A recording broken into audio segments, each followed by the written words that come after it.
Good morning, नमस्कार, सत श्री अकाल, आदाब। मैं आपका दोस्त नईमुद्दीन उस्मानी ZNB एजुकेशन स्कूल द्वारा अंग्रेजी बोलना सीखिए। हमारा चैनल सब्सक्राइब नहीं किया तो सबसे पहले सब्सक्राइब कीजिए। सबसे पहले वीडियो देखने के लिए नोटिफिकेशन बेल आइकन के बटन पर भी क्लिक कीजिए। आपसे गुजारिश करता हूं इस वीडियो को लास्ट तक जरूर देखना। यह वीडियो पूरा देखने से आपके जहन में पूरा कॉन्सेप्ट समझ में आएगा। आज का टॉपिक है सामान्य वर्तमान काल के वाक्यों का अंग्रेजी में अनुवाद करके दिखाएंगे। सामान्य वर्तमान काल के अध्ययन की शुरुआत से लेकर अब तक सामान्य वर्तमान काल का प्रयोग, पहचान और रचना हमने पिछली वीडियो में देखी थी, और आपने नहीं देखी हो तो पिछली वीडियो का लिंक डिस्क्रिप्शन बॉक्स में दे दिया जाएगा और आप उस लिंक को क्लिक करके पिछली वीडियो देख सकते हैं। अब यहां से आगे सामान्य वर्तमान काल के कुछ वाक्यों का अंग्रेजी में अनुवाद करके दिखाया गया है।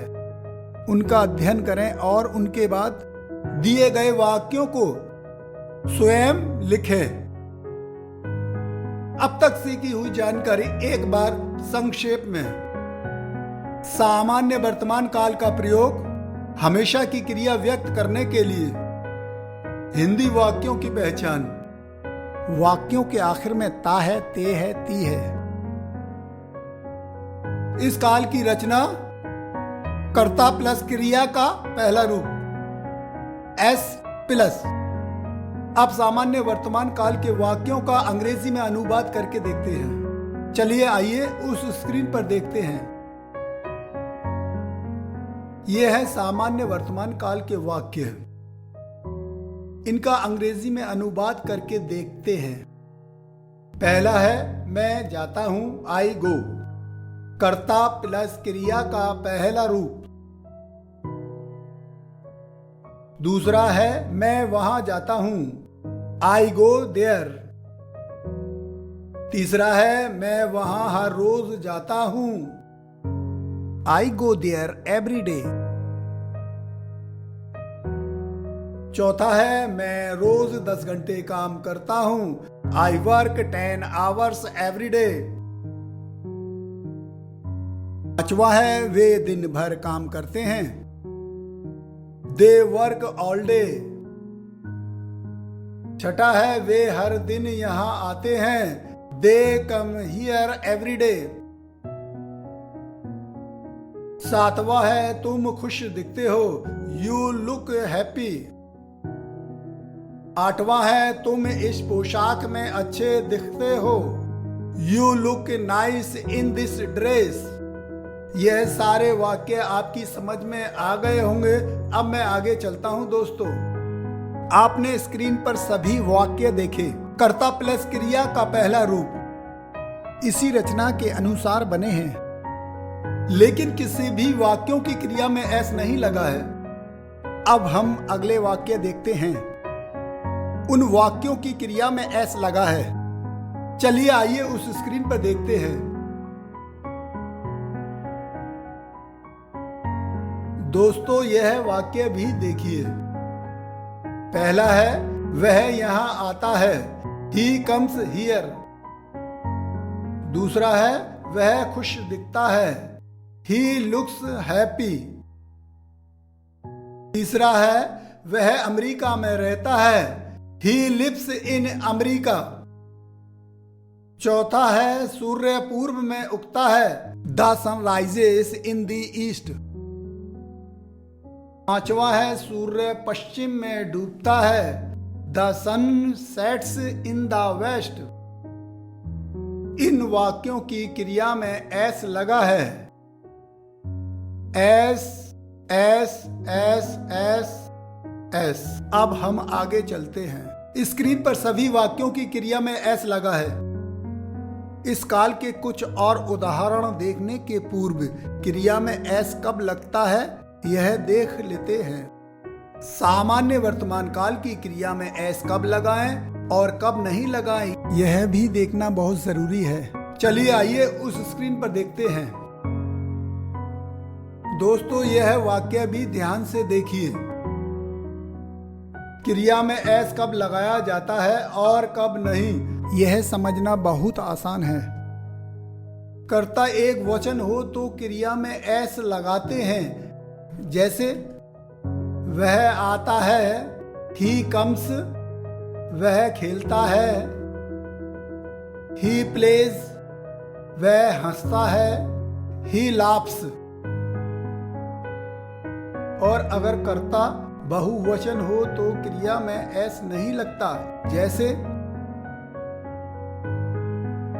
वे आते हैं, दे कम, वे खेलते हैं, दे प्ले, वे हंसते हैं, दे लाफ।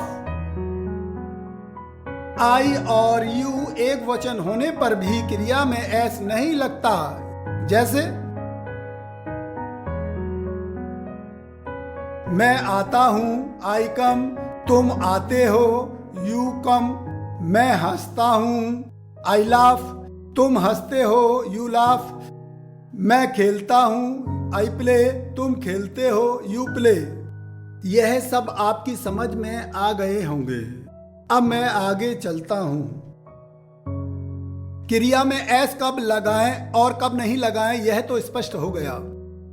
फिर से देखिए, कर्ता अगर एक वचन हो तो क्रिया में एस लगेगा, परंतु आई और यू एक वचन होने के बावजूद क्रिया में एस नहीं लगाएं, और कर्ता बहुवचन हो तो भी क्रिया में एस नहीं लगाएं। मैं आपको एक बात और बताना चाहूंगा क्रिया के बारे में। आपने देखा होगा कि क्रिया के अंत में कहीं एस लगता है, कहीं ई एस लगता है। ये दो सेंटेंस देखिए स्क्रीन पर। जैसे ही ईट्स, ही गोज। आपने देखा कि ही ईट्स में केवल एस लगा है, ही गोज में ई एस लगा है, और ही ईट्स में ई एस लगा देंगे और ही गोज में केवल एस लगा देंगे तो वाक्य के क्रिया की स्पेलिंग गलत हो जाएगी। ऐसा क्यों? हम इसकी पहचान कैसे करें? तो चलिए उस स्क्रीन पर बताते हैं। दोस्तों, क्रिया में एस कब लगाते हैं और ई एस कब लगाते हैं यह भी देख लेते हैं।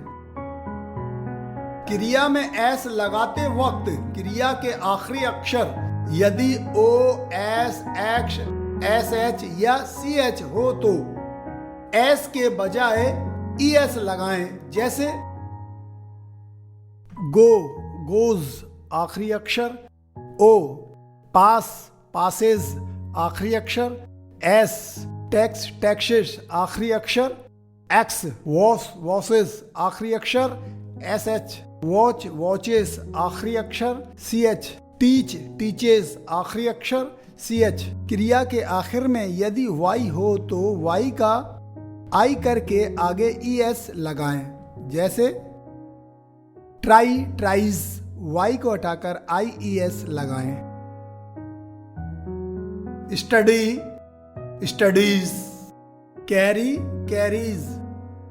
परंतु वाई के पहले स्वर हो तो वाई का आई नहीं किया जाता, तब सिर्फ एस लगाएं। जैसे प्ले, प्लेज, वाई से पहले ए स्वर है।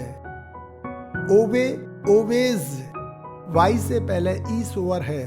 बाई, बाइज, वाई से पहले यू स्वर है। यह भी आपकी सब समझ में आ गए होंगे। अब मैं आगे चलता हूं।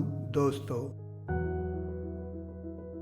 कर्ता अगर एक वचन हो तो क्रिया में एस लगता है, परंतु आई और यू एक वचन होने के बावजूद क्रिया में एस नहीं लगता, और कर्ता बहुवचन हो तो भी क्रिया में एस नहीं लगता। यह आपने सब देखे। क्रिया के अंत में एस कब लगता है और ई एस कब लगता है यह भी आपकी सब समझ में आ गए होंगे। और सामान्य वर्तमान काल के वाक्यों का अंग्रेजी में आपने अनुवाद करके देखा।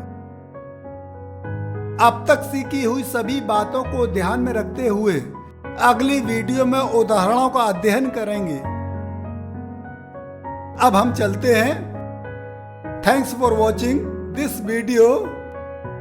फिर मुलाकात होगी अगली वीडियो में। सब्बा खैर, खुदा हाफिज।